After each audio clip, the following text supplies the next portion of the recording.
From Melbourne's tennis cauldron teeming with fans inside and out, to taking a selfie with a star, many traits of next year's Australian Open remain up in the air, or could be ruled out altogether. After Melbourne's hotel quarantine fiasco, a key stumbling block is the conditions of the players' self-isolation when they arrive. It's a logistical nightmare. I don't think the tournament is going to happen if, for example, we would need to stay 14 days in the room. You could speculate till the cows come home about exactly what quarantine requirements will be in place. It's not particularly helpful. There are around 50 courts at Melbourne Park where the tournament is held, but there's no accommodation there.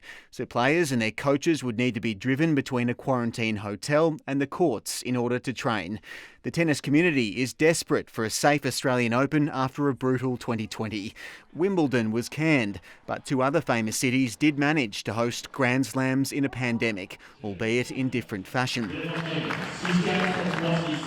American organisers banned fans, dropped some events and created a biosecure bubble where players could practice and unwind.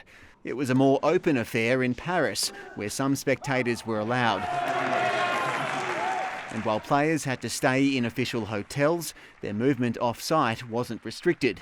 But some top players opted out altogether. At the end of the day, there are a lot more things that are more important in life than hitting a tennis ball. Expect the Australian Open to operate under strict protocols, but it will be a delicate situation. Crowds will be limited, but potentially thousands of people will still stream through the gates. I've seen reports that suggest that it's likely to be delayed by, a week or two. I think that's still most likely. A decision on the start date is yet to be made as Tennis Australia negotiates with the state government. Tom Maddox, ABC News, Melbourne.